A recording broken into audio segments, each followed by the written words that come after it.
Thank you for joining us again on another episode of the Inspire Health podcast. And I think this is our final episode. We said that with Paul Selig, but I think for real time. this time, this is the final episode in our series that we did on creating New Earth, a collaborative mission. And so the final word on this comes down to our guest today, Neale Donald Walsch.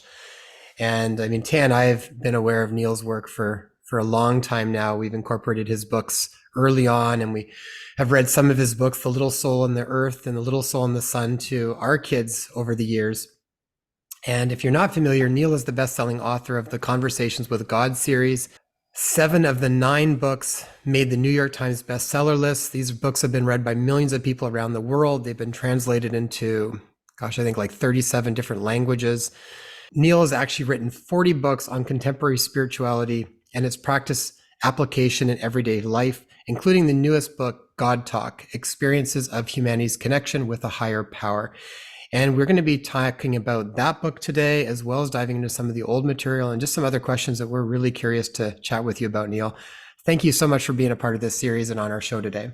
Well, it's lovely to be here with you. Thank you for the opportunity and for the invitation. How may I serve you?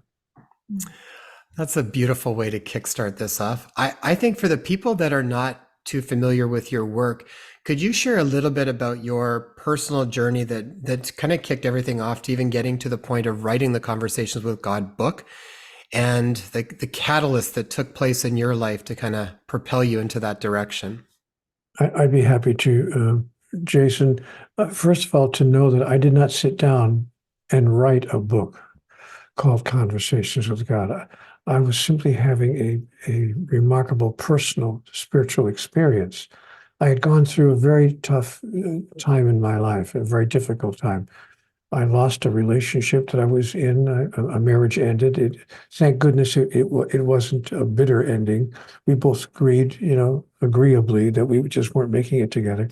But I didn't want to see the relationship end. And so I lost that marriage. And 5 days later, I lost my job, the corporation. And again, not because I had, not performed well, but the corporation, my boss said, we need to lose some overhead. We're losing money. We got to lose some overhead. And you're the last person in, so you're the first person out because you don't have any seniority. So I lost my job 5 days after I lost my relationship. Now, that wasn't enough. The universe said, no, let's give Neale the triple whammy. Lose a wife, lose a job. And how about if we have him lose his health? So I'm driving down the road, Jason, to an interview for another job. I'm certain I'm going to get the job because I've got all the qualifications. And an elderly gentleman makes a left turn in front of me as I'm driving down the road. I'm tootling down the road 25 miles an hour. I'm a very slow driver anyway. But no, he misjudged the distance between his car and mine. He made a left turn in front of me, smashed right into my car, and totaled my vehicle. I wound up with a broken neck. I mean, imagine the car driving into the driver's side. I might have had a little bit of buffer if he had hit me from the other side, but no, he drives right into the driver's side. And so I cracked my neck. And when I got down to the hospital, they did what they could to help me in the immediate moment. But when I woke up from the anesthesia, the doctor said to me, you have to understand something, Mr. Walsh. You had a 3/4 inch avulsion fracture of the 7th cervical vertebrae posteriorly. In other words, you didn't have a hairline fracture. Wow. You had a break in your neck large enough to put a pencil through. And he looked at me and he said, 8 out of 10 people who suffer that kind of a broken neck don't get up to tell about it. Wow. They die because of spinal cord complications. And if they don't die on the spot, they certainly are paralyzed from the neck down. He said, you have suffered neither consequence. You're a miracle walking. And he leaned over the table that I was lying on and he said, what are you going to do with the rest of your life? And he wasn't being, flippant. He was being, I hate to use the phrase, but dead serious. Because he realized that he was looking at somebody who beat all the odds. So I thought about that, but they put me in a Philadelphia collar, which is a therapeutic device that you wear to hold your head up, because the doctor explained, imagine that you're a basketball on the head of a pin. Your head, it has nothing to support it. So you will not take off this Philadelphia collar until we tell you. It could be on there for a year or a year and a half, not a couple of weeks. So you keep, I don't care what you're doing. I don't care if you're sleeping, taking a shower. I don't care if you're making love. I don't care what you're doing, running a race. You do not take this off your neck. Do you understand? I said, yes, sir. So I'm wearing this collar.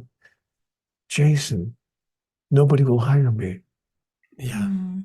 I went into one interview after the other. And finally, after my seventh interview, I couldn't understand because I was, reasonably well spoken and I had some qualifications. Finally, the seventh guy said, Mr. Walsch, somebody's got to be straight with you.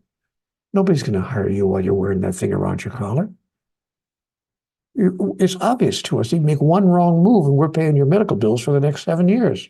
Yeah. You come to us when you're fully healed from whatever's going on, and we'd hire you in a minute. You got all the qualifications. We need someone like you. So I couldn't get a job anywhere. I lost the little apartment that I had moved into when I left, my spouse, because I couldn't pay the rent. After about 5 months, I had run out of, money. I didn't have that much saved. And so the guy said, I hate to ask you, but I got to ask you to leave. And so I got evicted from my apartment. Now, Taya, I'm living on the street, on the sidewalk, nowhere to go. Not for a couple of bad weeks or a couple of tough months. This went on for a year of my life. You want to have an interesting time? Spend a year without having any place to lie down. Spend a year sleeping on the concrete. Spend a year going to people with your hand out, asking if they could spare anything, a few coins, whatever they might have, some spare change. I recall one guy said to me, all I do have is some spare change right now, but what good are a couple of quarters going to do you? And I said, sir, if I got 2 quarters from everybody that I asked today, I could actually eat before the end of the day. So he gave me the 2 quarters he had in his pocket. But you don't know what it's like when you're living outside for a year. You don't know what it's like to lose every ounce of dignity when you got to beg a restaurant owner to simply use the bathroom. Because as soon as you walk into a McDonald's or any other restaurant, the manager's all over you. I mean, you smell bad, you look bad, you haven't had a shower, a bath in months. Your hair is down to the middle of your back because you can't afford a haircut. You walk in and they see you as a street person. And the manager's all over you before you can get 2 steps into the restaurant. I've experienced this. I'm telling you, I know what it's like. So the manager walks up to you and says, please, don't make me call the police. Just leave. I said, please, can I just use the bathroom? I swear to God, if I could just use the toilet, I'll be out of here in 5 minutes. He said, okay, in and out, in and out. Got it? I said, I got it. I've lived that. So finally, when I got off the street, I got a little job someplace. And I managed to get a little 1-room apartment again. I woke up at 4:30 in the morning, furious with life. What have I done to deserve a life of such endless struggle? And what does it take to make life work? And I can recall I went to the coffee table that was next to a used couch that I put in there, and there was a yellow legal pad because I used it for keeping lists and notes of things. And on the yellow legal pad, I started writing an angry letter to God, just as a device, just to get my thoughts out, my anger out. And I'm writing, dear God, and I can recall what I wrote there. What does it take to make life work? Tell me the rules. I'll play this silly game. Just tell me the rules. And after you give me the rules, stop changing them. Because every time I turn around, somebody's got a new set of rules. So, how does the game go? I'll play the game. Just how does it go? And I'm furious with God. And then I heard a voice. I would have sworn it was behind me. I turned around. There's nobody there. I thought, great. Now, on top of everything else, I'm losing my mind. But I do hear a voice, and the voice said very gently, sweetheart, Neal, do you really want answers to all of these questions? Or are you just venting? And I'm writing down, you think, yeah, I am venting, but if you've got answers, I'd sure as hell like to know what they are. And immediately I get an answer. You are sure as hell about a lot of things. But wouldn't you rather be sure as heaven? And I'm writing, what's that supposed to mean? Like I think I'm writing to somebody else. And after that, I wind up getting answers to all the questions that I asked. And I'm taking them down. It's like taking dictation because they were so impactful and so clear that I didn't want to forget what I was hearing. So I'm writing down the answers. Of course, the answers brought up other questions, which brought other answers, which brought other questions. Before I knew it, I was involved in an on-paper dialogue that went on for hours, not for a couple of minutes. I was there from 4:30 in the morning until 10 or 10:30, as I recall, with the first session. It's 3 or 4 hours just writing because I was fascinated with what I was hearing in response to these questions that I was asking. And then I came back to that yellow legal pad every morning, for weeks until I had, and of course I wound up going to the drugstore and getting 3 or 4 other yellow legal pads. Soon I had pages and pages and pages of this dialogue. Now you might say, okay, well, Neal, that explains your experience, but how did it ever get published? If you say you weren't writing a book, how did you get it published? How did that happen? But nobody's asked me that question in this interview, so I'll ignore the answer. Please do tell. Yeah, carry on. I want to know. Oh, strange you should ask. Okay, so actually, I was told in the early part of the dialogue, I'm hearing this voice saying to me, you will make of this one day a book, and it will be accessed by many people. And I'm thinking, now I gotcha. Because if this really is God, I mean, who knows what's going on here? But if this really is God, prove it. Because I know no publisher is going to put a book out by a guy who says he's talking to God. And it's not going to happen. So I thought, I'm going to send this to a bunch of publishers and just dare God to make it happen. Honestly. So when I had, 4 or 5 yellow pages, pads of yellow pages, I thought, okay. So I sent it, gave it to a stenographer who was a friend that I knew, and I said, I don't have any money, but if you could transcribe this, I'd appreciate it so much. If I ever earn any money from it, I'll be sure to pay you back. By the way, that sweet lady earned royalties on my book for the next 10 years. Because I never forgot that she was there for me. And she typed this whole thing out. She was a Courtstenographer, and she typed the whole thing out based on what I had written on the yellow legal pad. And she called me and she said, where is this stuff coming from? This is incredible. Where are you getting this information? I said, sweetheart, I swear, I'm just taking dictation. I don't know what's going on. So we sent the manuscript to a couple of publishers, not like 20 or 30, but I think it's 3 or 4 publishers. We sent the manuscript off just to see what would happen. I thought, nobody's going to, I could just see the publisher going out to the workroom floor saying to his editors, hold everything, stop the presses. I got a guy here who's talking to God. It's not going to happen. Nobody's going to publish this. The phone rings 2 weeks later. And it's a guy who owns a relatively small but thriving publishing company. They put out like 5 or 8 books a year, not a major publisher, but he says, we want to publish your book. I said, you're kidding me. He said, no, we're going to publish it. We want to change the title. We think the title is a little pushback. I said, no, we're not doing that. We're going to call it what it was, Conversations with God, or it's not getting published. He said, you would turn down your first published book because you don't like the title we gave it? I said, yeah, because we're going to call it exactly what it is. We're not going to try to pretend it's a work of fiction or some guy's, imaginative experience. So they said, okay, whatever, we'll publish it. So they published it under the title Conversations with God. And I said, it's not going to sell 500 copies for the same reason. I said, nobody's going to buy a book by a guy who claims to be talking to God. Come on.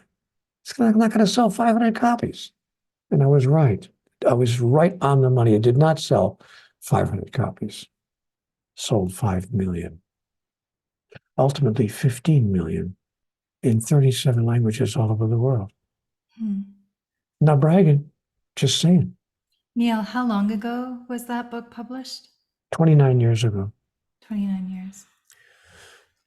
Neale, when you first sat down and you were saying that one of the questions that you had asked was, what does it take to make life work? I feel like there's a lot of people out there just hanging on that, wondering what was the answer to that. And I think probably tied in with that is, what do we tend to do so wrong that makes it feel like life's not working? What was the nuts and bolts of that you got from that question? Well, first of all, let me quarrel with the word wrong. We're not doing anything wrong. There's no such thing as right and wrong in the universe. I was told in Conversations with God, there are things that don't work given what it is we're trying to do, but that doesn't make them wrong. They're not morally wrong. So if you're heading west in the United States, driving on the highway, and you want to get to Seattle, heading west toward the coast, if you turn left and turn south, you're not going to get to Seattle. You simply made a mistake. You got to turn right and go north to get to Seattle. So, but it's not morally wrong to turn left and go to LA. Well, now that I think about it, going to LA, it could be morally wrong. It's a whole different question. So, in any event, it's not about right and wrong. But what are we doing that's not working? Mm-hmm. That's another question. And when I asked God, what does it take to make life work? She said, sweetheart, it's so simple. You think your life is about you, and your life has nothing to do with you. Your life is about everyone whose life you touch and the way in which you touch it. And when you understand that, you'll discover your life working like you never imagined it could work. And you then also find yourself in touch with a larger truth, a universal truth, that in fact, in the universal sense, your life is about you, even though you're paying most of your attention to everybody else, for a very good reason, Neale.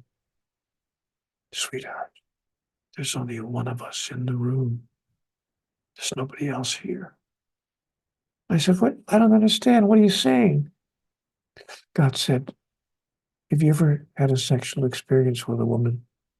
I said, yeah, I've had a few. Ever had a sexual experience with a woman that you were deeply in love with? I said, yes, I've had that experience. God said, how many people are in the room? 2 of you or 1 of you? In that moment, when you realize that the 2 of you have become one, you've understood what making love is all about. It has nothing to do with sexuality. It has to do with claiming, experiencing, and expressing your true identity. We are one. And from our oneness is born new life. I said, wow, why didn't somebody tell me this when I was 7 years old? Or 9, or 29, or 39, or 49? What the hell? Did I have to wait until I was 50 years old to even get a sense of such a simple and obvious truth? So what we're doing wrong, Jason, I understand how you use the word, but what we're doing that's not working is that we've been living a case of mistaken identity. We don't know who we are. Billions of people think that who we are is this, my body, or maybe my mind. Or perhaps some people think, no, I am my body and my mind. But in fact, I am neither. This is not who I am. And this is not who I am. I'm told in Conversations with God that who I am is a spiritual entity that has a body and has a mind. I'm just using these as pieces of equipment, tools with which to experience what my soul came into the realm of the physical to experience. Which, of course, here we go with the conversation, went on and on and on. I said, okay, so what is that? If I really am a soul coming here to experience something, what did I come here to experience? To which God replied, you came here, Neale, to experience who you really are. You chose to experience your true identity. And what, I said in my arrogance, might that be? To which God replied, sweetheart, you're an individuation of divinity. And when you use every moment of your life in the physical realm to experience and express aspects of the divine that you are, your life will at last begin to work. Again, I'm crying out. Why didn't somebody tell me this when I was 9 years old? Why do I wait till I'm 49 to even be told something as simple as that? The answer I got was, I've been telling you this in 1,000 ways across 1,000,000 years. Your species simply hasn't listened in the largest number. A few have, one or two here or there have had, and those who have listened and put it into practice, you've called gurus or masters. When all of you understand what I've just said and put it into practice, the world will change. And that can happen, Neale, overnight. When you reach critical mass in the number of people who understood and practiced what I've just explained to you. Now, I'm convinced, again, not bragging, just saying, that's why the book sold millions of copies, because millions of people, when they read that kind of information off the page, it was as obviously true to them as it was to me. They're going to, oh, well, of course. Well, there it is, of course. One person wrote me and said something really wonderful. She said, everything in your book is true in my world. You wrote my book.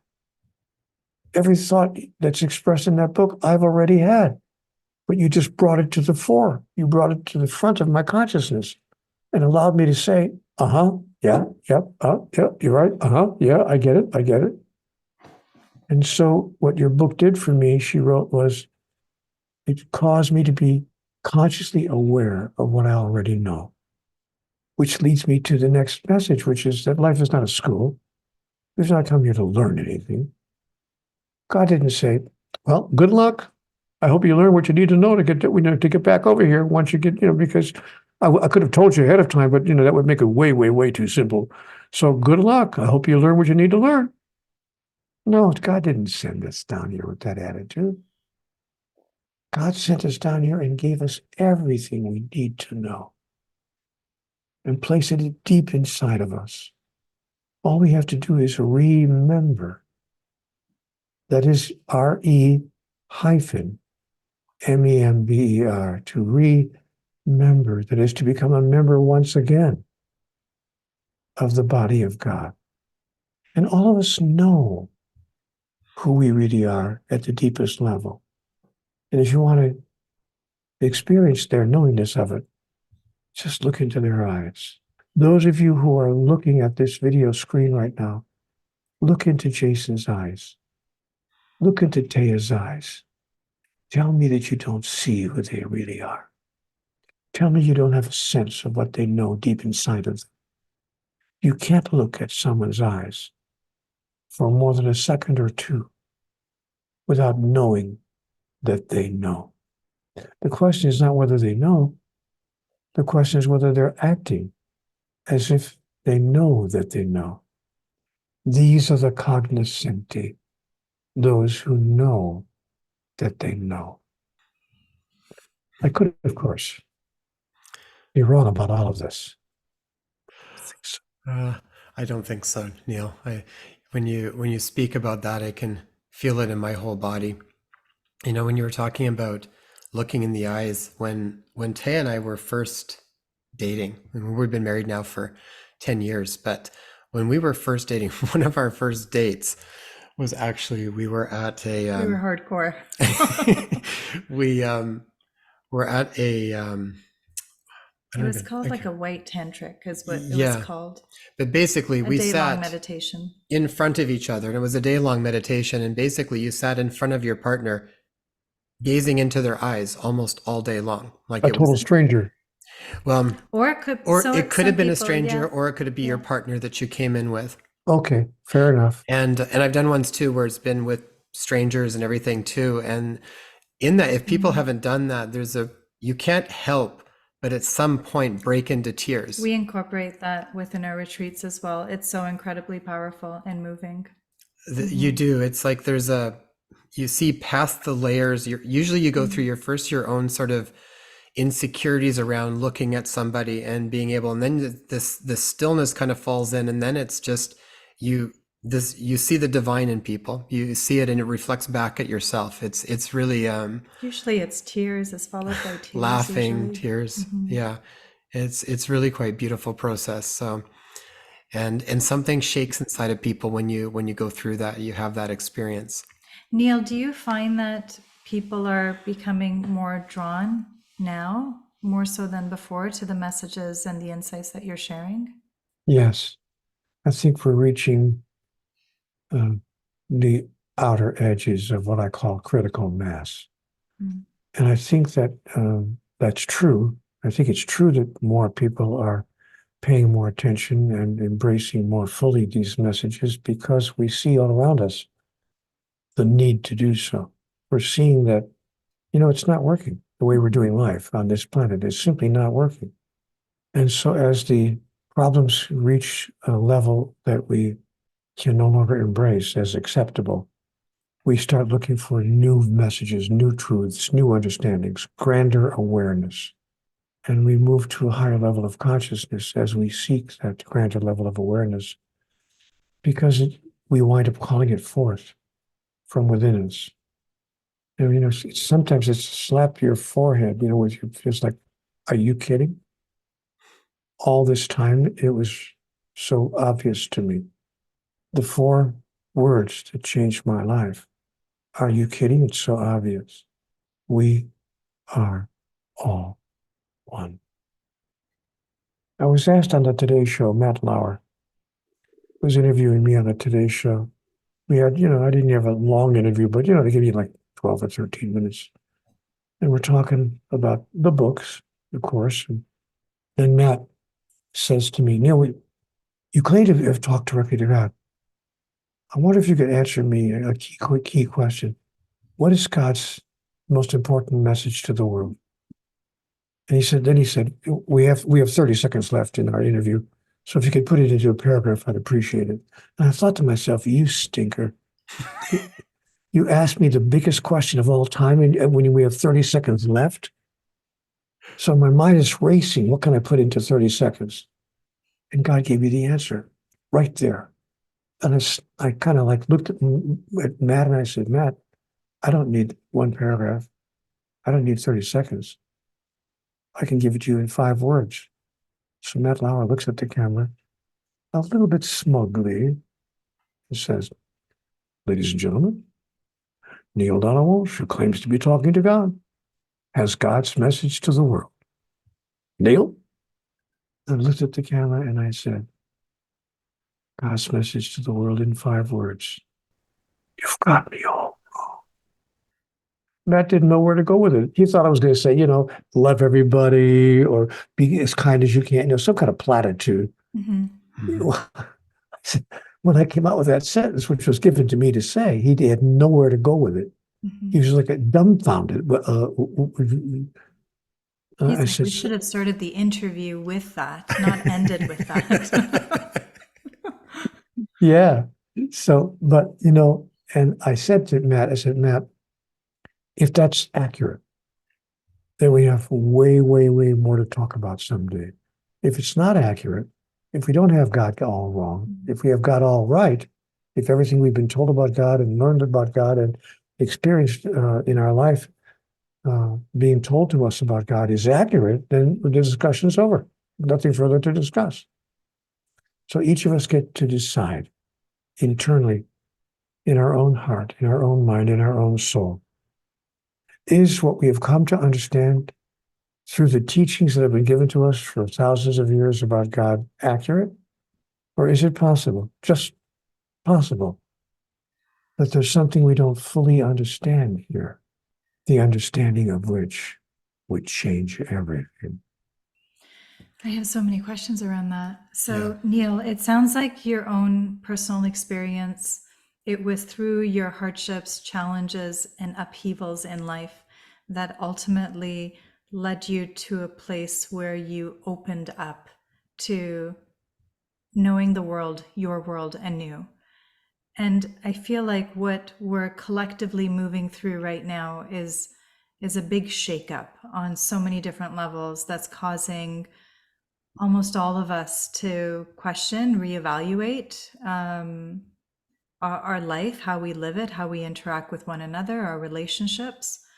And it's steering us in a similar direction of a bit of a crisis, an esoteric crisis, and crisis on all many levels, I think, of like, what is this all about? What was the question? How do you make life work? How do you make this all work? How do you make life work? Is that like that initial question that you posed to God? Is that, would you say, necessary in a breakthrough on that level, on a spiritual level, to really get to the heart of what it is that we're here for, who we are and what we are? Is suffering a part of the equation? Suffering does not have to be part of the equation. I mean, the Buddha told us that. If you've read any, even skimmed over the teachings of Buddha, you understand that his major teaching was suffering is not necessary. Suffering is simply a misunderstanding. Suffering is our statement that what is now occurring should not be occurring. Hmm. But if you want to know how it's possible to experience pain without experiencing suffering, watch a woman giving childbirth. She can experience the pain. There's no question she's experiencing the pain, but she's not suffering. She's joyful, in fact, because she realizes that through the suffering, new birth is occurring. That's the wisdom of a mother giving birth. When we understand that that is true about every moment of our life, that we are all giving birth to the newest version of ourselves, that we are being, I hate to use the term, I'm going to get in trouble with this, but born again. Not because we've chosen to believe in one particular person or one particular religion, but because we've chosen to believe in who we really are.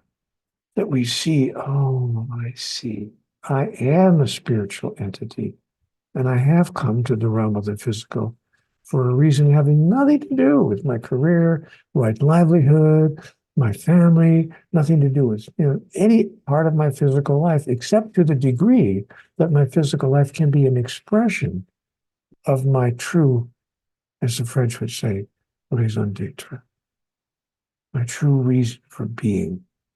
But when I understand my reason for being, oh, I see. I came here to demonstrate, to experience who I really am.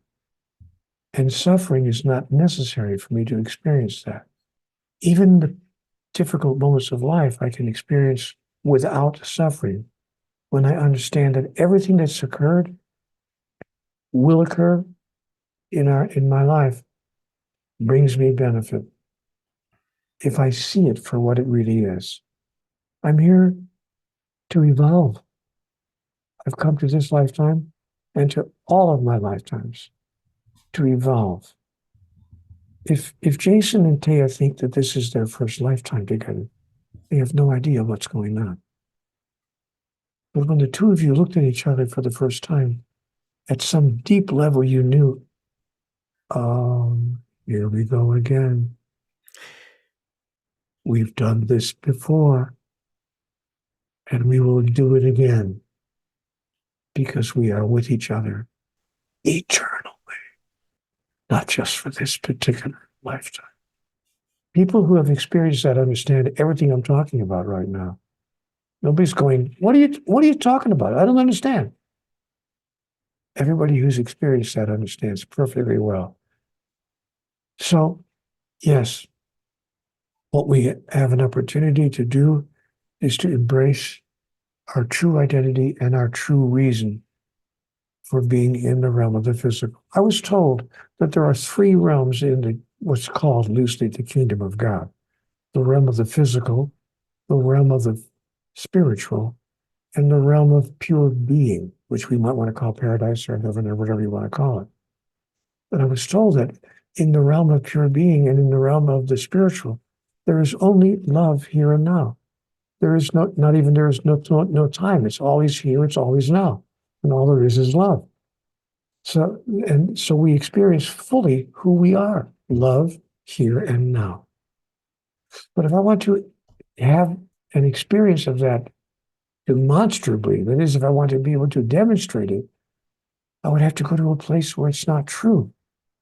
I'd have to go to a place, which is why we have the realm of the physical as part of our ultimate reality. Because the realm of the physical is a contextual field. It contains what I want to call the am notness. The law of opposites says, in the absence of what you are not, what you are is not experienceable. So if Jason let me just ask you a question. Do you consider yourself to be a generous human being? Yes. So you're generous with your time, with your talent, with your thoughts, even with your money, correct? Yes. So when you were a soul in this realm of the spiritual, you knew yourself to be generous, but you came here to demonstrate generosity, not just to know it, but to experience it through your demonstration of it. But you couldn't demonstrate generosity if no one needed your gift. Therefore, you will in fact create, metaphysically speaking, the guy on the sidewalk, sitting on the ground, leaning up against a building with a little basket in front of him with a cardboard sign that says anything helps. And you'll reach into your pocket and you won't put in 2 quarters. You'll find a $5 or a $10 bill and joyfully drop the $10 bill into the basket. The guy will go, "You're kidding? Are you kidding?" And you'll say to that guy, "My brother, there's more where that came from." And you'll walk on, not having done what you did to impress the guy, but having done what you did to bring yourself a direct experience where you could say to yourself in your mind, "Yes, now that's who I really am." Not just with regard to generosity, I simply use it as an example. Compassion, caring, sensitivity, love.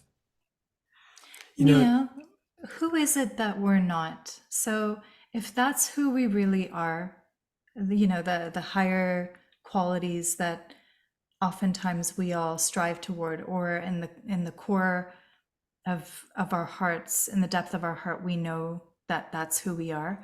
Who is it that we're not? What is that aspect of us? There is nothing that you are not, but there is something that you may think that you are not. Those are 2 different questions. Who am I not? What aspect of divinity am I not? Nothing. There is no aspect of divinity that you are not. You'll excuse me, Taya, but anyone who looks at you would know that immediately upon first sight. But you might think, you might have some idea that there's a part of me that I'm not. That's what I call a case of mistaken identity. Mm. When you think, in fact, there's a part of God that you are not. And God says to all of us, "Guys, what do I have to do to convince you that there's no part of me that you are not?" But you have placed yourself into the realm of the physical because there is a contextual field where that which you imagine you are not exists. To use another simple example, supposing you are a person who says, "I am the light." Okay, you can know yourself as the light. You could even call yourself the light of the world without feeling arrogant about it, because inside of you, you may feel, I wouldn't say it out loud, but I feel that I am the light of the world. I have the ability to be the light of the world. But if you want to experience yourself demonstrating yourself as the light, what must you put yourself into? Ah, the darkness. Now I understand everything. Because absent the darkness, I can't be the light. Therefore, raise not your fist to heaven, and curse the darkness not, but be a light unto the darkness, that you might know who you really are, and that all those whose lives you touch might know who they really are as well. Or to put it in someone else's well-chosen words, bless, bless, bless your enemies, and pray for those who persecute you, and do good to those who would do you evil. And when a man asks you for your coat, give him your shirt as well. And when a man slaps you on the right cheek, turn and offer him your left. And when a man demands that you walk 1 mile with him, go with him twain. Or to put it simply, do unto others as you would have it done unto you. Said God to me, Neale, sweetheart, it's so simple. And I said to God, but it seems too good to be true. I mean, it just seems too good to be true what you're telling me, that it's that simple and that easy. To which God replied with just a slight chuckle in her voice. Sweetheart, if God can't be too good to be true, who can? Neale, is it then, for the most part, that gets in the way of us being able to express that true identity? It's just fears then. Is it just the illusion of fear then, or real Sure. fears that people are dealing with? Like Well, what it's is? both. It's both the illusion and in some cases the real fear. Mhm. You know the acronym FEAR, false evidence appearing real, or the acronym that I hear more often, F everything and run. But the acronym that I love is what I felt when I was like, oh, I guess I was about 9 years old, standing in line, getting ready to buy my ticket. I put my 10 cents down to get my ticket to get on the roller coaster at the county fair. And I saw all the kids on the roller coaster screaming, hollering, screaming in fear. And I thought, why am I buying a ticket to experience this fear? Mm. Oh, and then I got what the acronym FEAR is. Feeling excited and ready. So now, when I experience fear in my life, I'm feeling excited and ready. Ready to embrace the events that are occurring just as they are occurring. To place into those events whatever aspect of divinity I can access within myself, to place into those events. And then to allow life to show me what it is that I have an opportunity to expand into as I move forward in the process that I call evolution. I could be misunderstanding all of this. I mean, what do I know? But this is what I was told in the 3,000 pages of the 9-book Conversations with God series. Neale, when we've investigated the heart or the essence of the emotion or the feelings that people are oftentimes sitting with, abandonment is one that seems to come up very frequently. Yes. That's why I went through 7 marriages, 6 before I found, because exactly that, Mm. that I was going to be abandoned. Was I abandoned by God? Will I be abandoned by people who say, I love you? If I do the wrong thing, what do I have to do to keep you from abandoning me? Whether it's in business Mhm. or in my personal relationships, or, what do I have to do to stop God from abandoning me? Because we've been taught by most of the world's 4,223 religions. And by the way, I didn't make that number up. Google how many religions are there on the earth right now. Not since the beginning of time. How many religions are being practiced on the earth today? 4,223.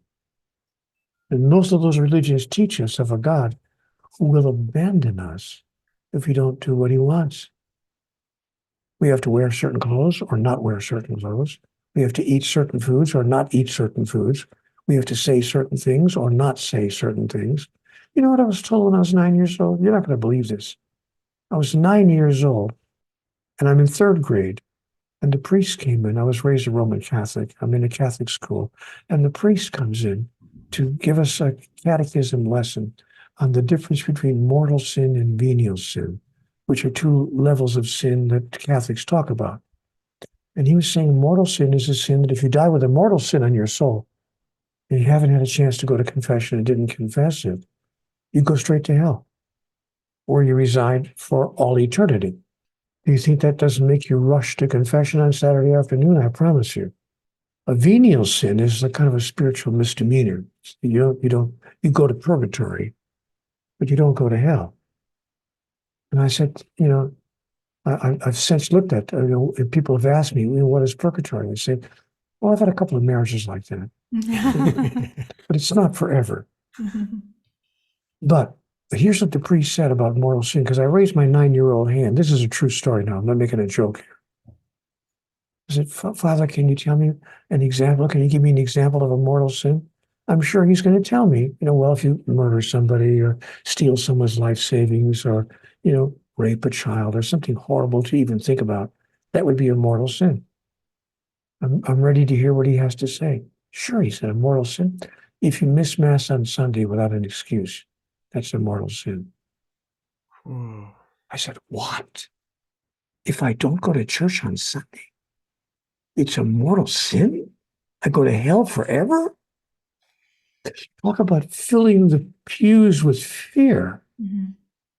So we have been taught by most of the world's religions to fear God. And if we don't do what God demands, God will judge, condemn, and punish us. And when I was told in conversations with God, it's, Neale, you've got me all wrong. Your love wants, needs, requires, and demands nothing in return. Nothing. Pure love asks for nothing in return, needs nothing in return. Can't even love the person on the pillow next to us that way. Can you really look at the person on the pillow next to you and say, I don't need, require, certainly don't demand, don't even hope for anything back from you? Because if I love you because of what I can get back from you, then who am I loving? I'm simply loving me through you. But when I love you simply because of who I see across the room, getting nothing in return or requiring nothing in return, now I've discovered what true love really is, what pure love really is, and how God loves us. Because God requires nothing in return. Which is why, by the way, and when I make this statement in churches, people go crazy. God will never forgive you for anything. And I say that the first thing I say from the pulpit when I'm invited to give a little talk in the church. I say, folks, I'm glad you're here today. I've come to remind you that God will never forgive you for anything. And the place goes crazy. Some people actually get up and walk out of the church. So, one of those new age guys. I'm surprised they even invite you to church. Yeah. Well, some of them are brave enough to do it. So when they ask me, well, how is that possible? I said, because God doesn't need anything from you. You can't injure, hurt, anger, frustrate, or annoy God in any way, any more than a 2-year-old child could hurt, anger, or injure you, damage you in any kind of a way. I mean, not really. If your 2-year-old child spills the milk at the table at her birthday party and destroys the entire party with milk all over the table, what do you say to the child? It's okay, sweetheart. I forgive you. Of course not. Because you understand forgiveness is not even part of the equation. Not only do you not forgive the child, you actually comfort the child in the moment of her dismay. Therefore, God said to me, Neale, write this in magic marker on your bathroom mirror. Understanding replaces forgiveness in the mind of the master.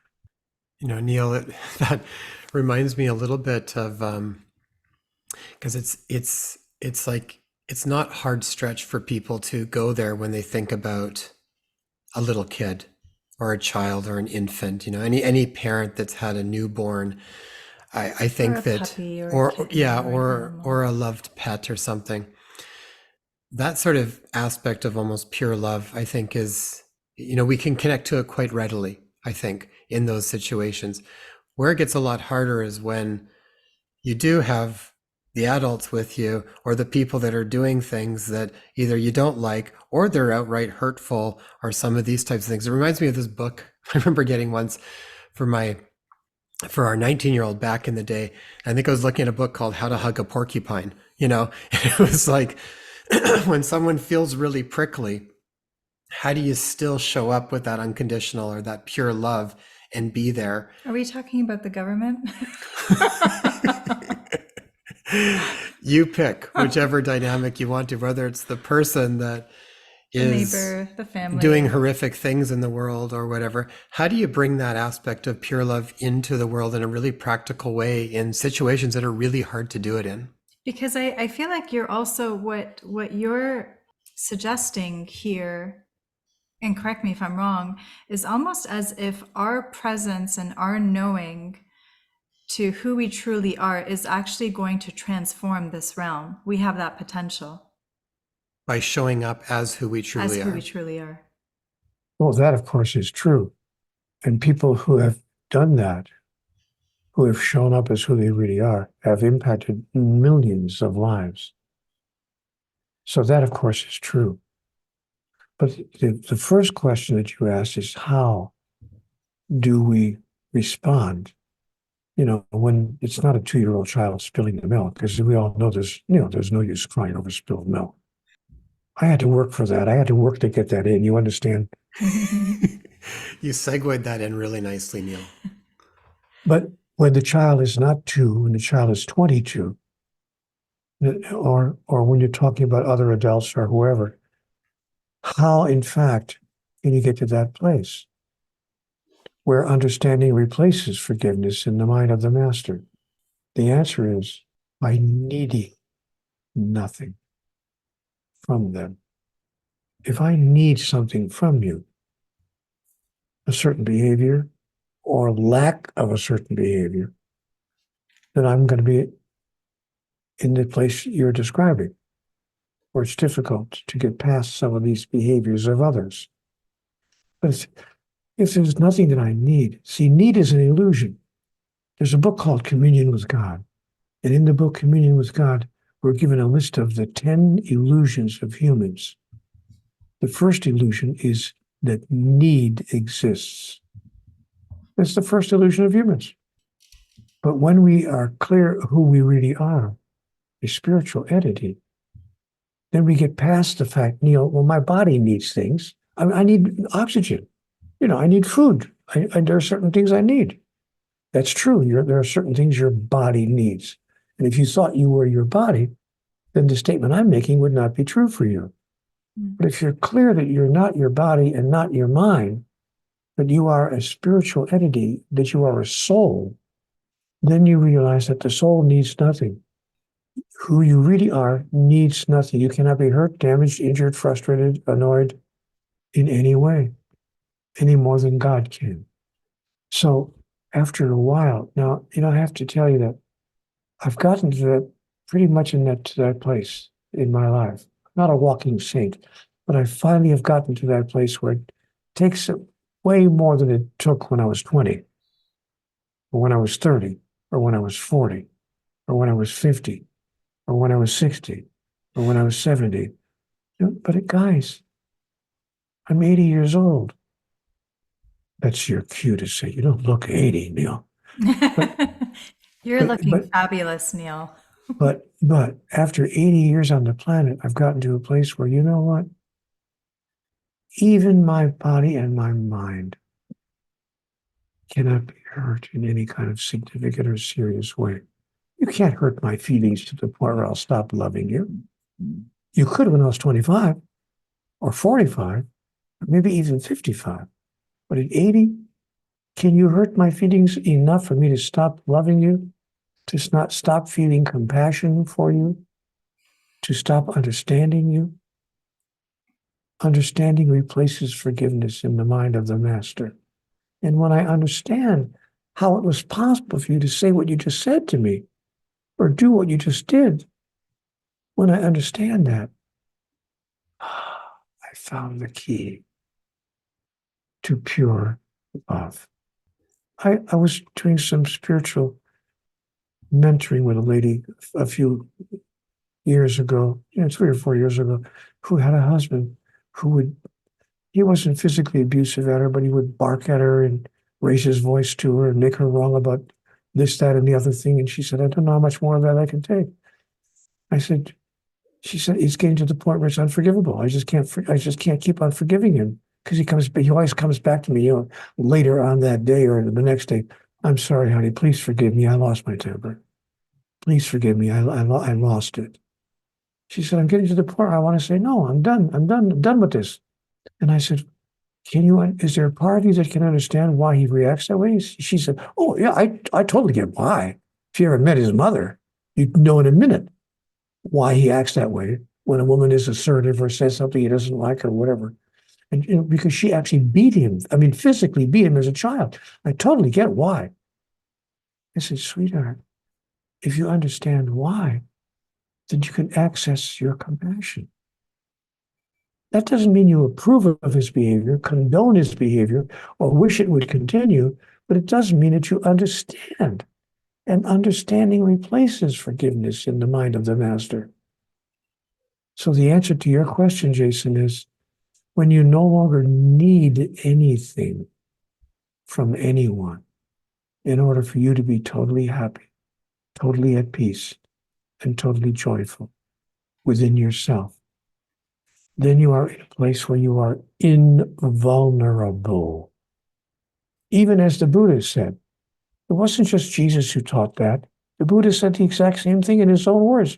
Surely you know the anecdote that the Buddha shared with people all over the world, where he said, if you are set upon by robbers and they steal everything, including your clothes, and leave you lying there naked in the street and then beat you up, if you feel anything but compassion for them, you have not understood my teachings.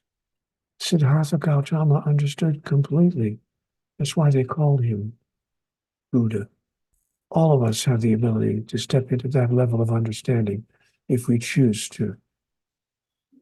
So that level of understanding is basically the knowing that we are spirit, or we are our higher self. We are that fractal of God, the piece of God.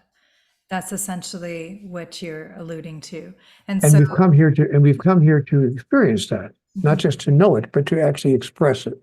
And one thing, Neal, when you were talking about the example, and I understand exactly what you're talking about, and I know going through our own experience, like even when we were together, and when my stepson at the time was 7, and I remember Taya's ex-husband, that there's a lot of conflict for a little period of time with that, and I remember sitting with that, and it was a lot directed at me too. There was a lot of aggression and stuff like that.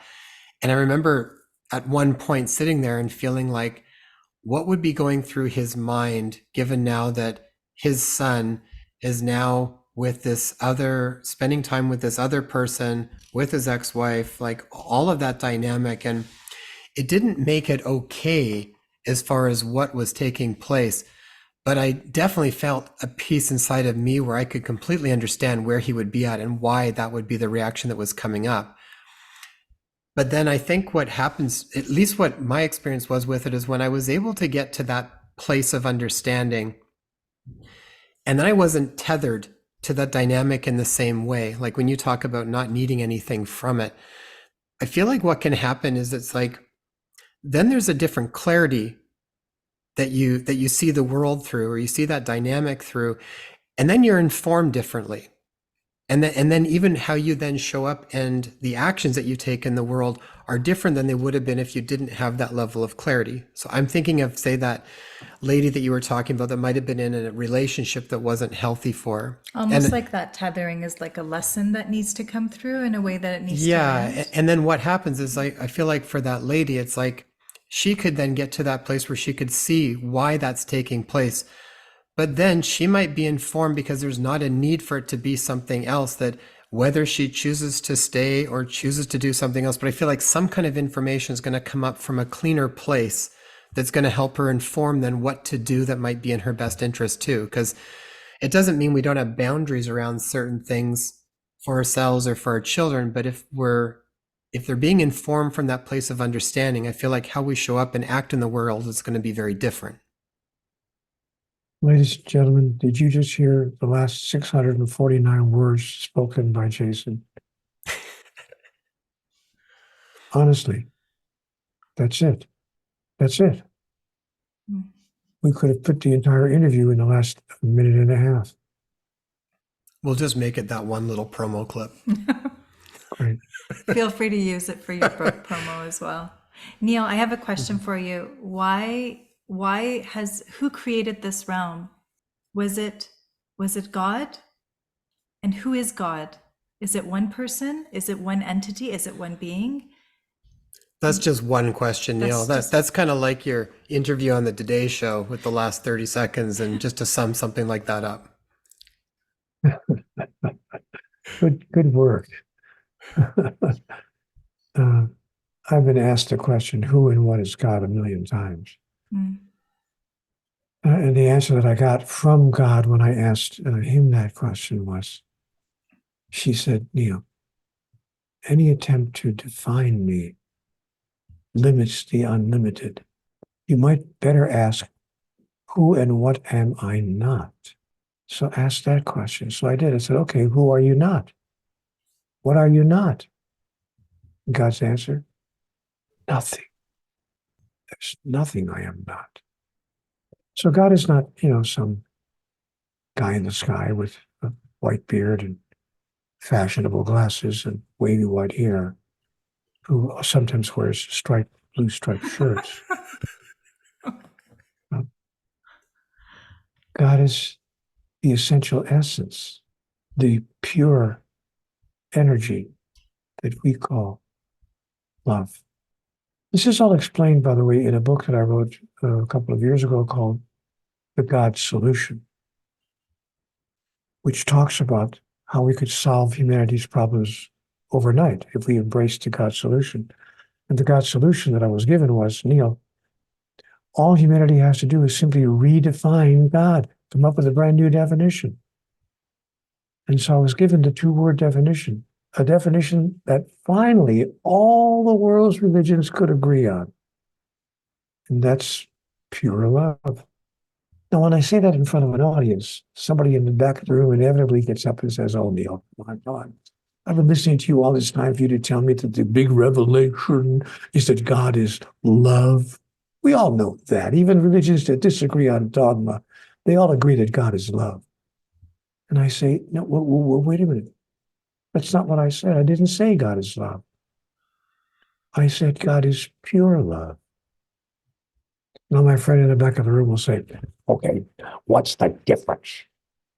And the difference is, as I said a little while ago, pure love needs, expects, requires, and demands nothing in return. When you can look at the one you love and say, I will never stop loving you, and I need, require, expect, and demand, even hope for, nothing in return. Because my love for you is not based on my need for you. It's based on my observation of you. I see you. There was a wonderful movie out a few years ago called Avatar. It's a great love story. But it's I think the only film made by Hollywood ever that was a love story where the words I love you were never spoken by anyone in the film. Not even the couple whose love story that the movie was following. Nobody ever said I love you to anybody in the movie. Watch the film again, even though it's a great love story. Those words are never spoken. What do they say to each other? I see you.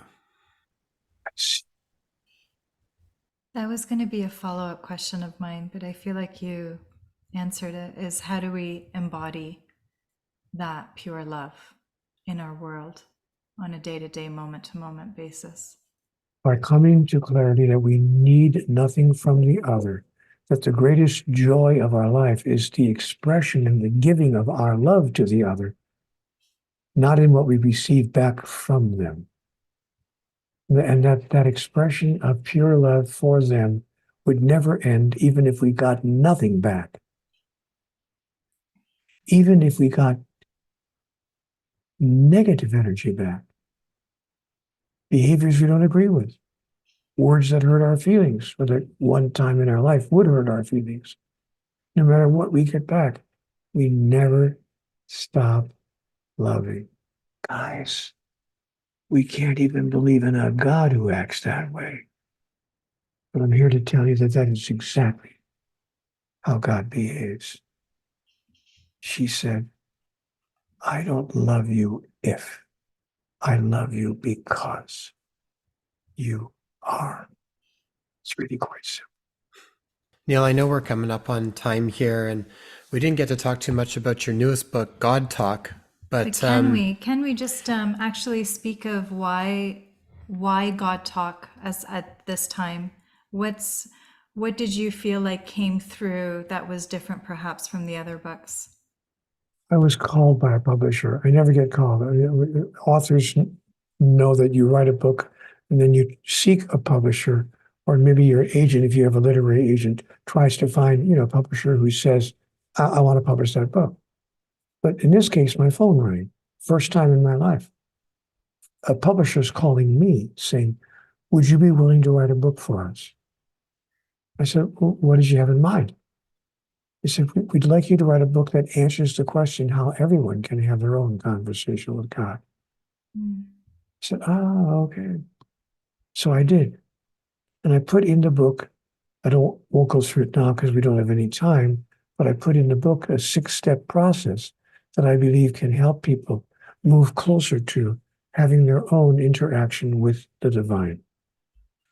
They titled the book GodTalk, and they included in the book stories from other people. They did something very clever. The publisher issued an invitation on the internet asking people, if you've ever felt that you had an experience of divine intervention, please tell us your story. And they told me they received hundreds of stories. They picked out the 6 or 7 best stories of all and put those in the book as well for a purpose, because they wanted people to know it's not just this guy in Oregon, Neale Donald Walsch, who has conversations with God and has experienced direct intervention. People are experiencing it all the time. Everyone is experiencing this conversation with God. They're simply calling it something else. Women's intuition, a sudden insight, an epiphany, a minor miracle, a chance happenstance, a coincidence, whatever word they can get away with without saying, God sent me a message. So, because they don't want to be marginalized or ridiculed so we call it something else. But in fact, we're all having conversations with God all the time. I feel like sorry, go ahead. I'll let you. No, it's just my last sentence was simply by a different name. We're simply calling it something else. So they asked me to write this book, and I wrote the book, including my own 6-step process about how I came to a place where I had my continuing, on demand actually, conversations with God. And they call the book GodTalk, and that's what the book is about. Thank you for asking about it. Would you be able to mention maybe 1 or 2 of those steps just so that people get an idea? Worthiness and willingness. We have to believe that we're worthy of God talking directly to us. You don't have to be the Pope or the chief ulama or the head rabbi or somebody, spiritually evolved at the highest level. So worthiness is step number 2. Willingness is step number 3. We have to be willing to overcome our cultural bias that tells us that God doesn't, come on, God doesn't talk directly to you. What are you trying to tell me? Which I faced in my life in the past 30 years, by the way. Some people have come up to me and said, oh, come on, Neale, come on. You wrote a book. It's a fictional book. I said, I don't need you to believe anything. I don't need you to accept anything. The book is my honest description of my experience. If you don't believe it, don't believe it. But we have to be willing to embrace the thought and to accept the experience of God talking directly to us. So those are 2 of the 6 steps. I explain all of these steps in considerable detail in the book itself. Thank you. I think it's a perfect book for this time. I think a lot of your book has asked a lot of questions, and I think right now it actually putting people back in the driver's seat of having their own direct experience with God is what's needed, because ultimately it's an inside job. It's not something out there. I think the more that we have our own direct experience with it and then put that into action, each and everybody, we've talked about this before, but when we talk about creating new earth, sometimes I think people think it's something out there that's going to happen. I honestly feel it's just every individual connecting more to what you're talking about and then showing up in the world with that. We're creating the new world in the way that that's what's going to do it. It's every individual coming from that place. Did you guys just hear everything Jason just said in those 347 words? There's nothing more for me to say. But Neale, thank you for being on the program, Jason. Neale, did God ever mention anything specifically around this time that humanity is moving through? It seems like a very important, pivotal time. Yes. Did this come up in conversations? In Conversations with God, Book 4. We are invited to focus on this moment in time. Again, I can't get into all that it says, but it does say that this moment is an ideal time, a wonderful time for us to make our advancement. And it talks about why this moment in time is offering us that opportunity, how it could be seen as that. And then it gives us, in that book, 16 differences between highly evolved beings and humans who are sleepwalking in an unawakened state. So yes, that book answers the very question you're asking. Conversations with God, Book 4. I'm not trying to sell another book. You have to trust me on that because, I don't want to sound arrogant. I truly don't. But when you sold 15 million books, you're not trying to sell 120 more. So I just want your viewers to know I'm not pitching the book, but I'm answering your question as honestly as I can. Conversations with God, Book 4, directs its attention specifically to the question you just asked. Thank you. And I know that even coming to terms with answers to such deep contemplative questions that some of us are asking nowadays, I'm finding that there is no one answer that will hit you. It's almost like walking through a misty climate and you come home and you're all soaking wet. And it's kind of how this type of gnosis or knowledge is going to be most digestible for people, myself included, is that little bits, conversation after conversation, it's going to satisfy or awaken or activate or conjure up different aspects of us that is going to ultimately lead us to a place of deeper awakening and deeper knowing from within. Remembering. Mm-hmm. Folks, did you just hear the last 125 words that Thea spoke? There it is. Neale, where can people learn more about the work you're doing and anything else that you've got coming down the pipeline, anything else that's on the go? There's nothing else coming down the pipeline that I know of, but people, if they want to stay connected with the energy of Conversations with God, all they have to do is go to CWG, which of course stands for Conversations with God. So they go to cwgconnect.com. You'll find me there. I'm there every day. There's a special column there called Ask Neale, where people can ask me any question they want to ask me about CWG, and I answer in fullness. I read a couple of books when I was a younger man that I wished that I could have talked to the author about Robert Heinlein, wrote a science fiction book called Stranger in a Strange Land. It's a fascinating book. Science fiction, of course, but it's about um, a Martian. It's about a rocket that was sent by Earthlings to Mars, and it crashed on Mars, but it had a couple with a baby on board, and the baby survived the crash. So the Martians raised the baby, but then they realized that the baby really, wasn't fitting into the Martian culture. So they sent the baby back to Earth. Now here's this baby who's been raised on Mars, and he's trying to understand how Earthlings can act the way they act. Fascinating story. Mhm. I would have done anything to talk to Robert Heinlein about that book. And there are other authors in my life who impressed me with certain information as well. So I thought, once I realized, again, not bragging, just saying, that the Conversations with God book has touched that many people, I made a promise to myself, and I made a promise to the world. No one will ever have a hard time getting a hold of me. They can go to my Facebook page, which has over 1 million followers, or they can just go to cwgconnect.com. I'm available on both platforms every day, and I spend hours every week answering questions that are posed to me there, because I want to make sure that as long as I'm around, I'm available to anybody who says to themselves, I'd love to talk to the author of that book. Mm. That's beautiful, Neal. And you're definitely operating from your true identity. And thank you so much for actually rounding out this beautiful series. I think we had almost 30 speakers 28. for this specific Yeah. series. It was a really large Yeah. series we did. So thank you so much for rounding this out, and what a beautiful way to finish it off.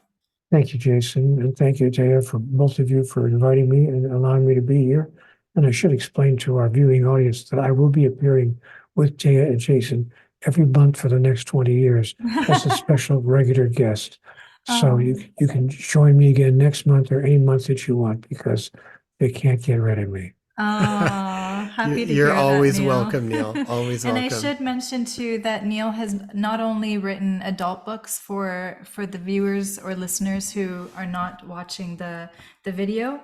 Like we have a couple of books right in front of me, actually, that I've had for about 15 years. I read it to my son when he was little. He's 19 now, and I continue to read these children's books to our daughters as well. So Honestly, and I can't get through this one still, Neal, without breaking down in tears at some point. It's I just Little feel Soul like in the the Sun. little soul in the sun. Every time I start reading them, it makes us laugh now, but at a certain point, my throat will start to crack, and it's and the it's kids just will so look over that at they you. just kind of shake their head and laugh now. But it's like, it just really is touching, because it ties in with that piece so well that you talked about around really understanding, like that really is the epitome of, if we can, that's such a great book to be able to understand maybe why things happen in a certain way. And from that point, that's when everything opens. So thank you so much for the work you've done, Neal. Thank you, guys. I've enjoyed being here with you. You're lovely, lovely human beings. It's been a gift to spend this time with you. Oh, our pleasure. Bye for now. Much Thank love. you.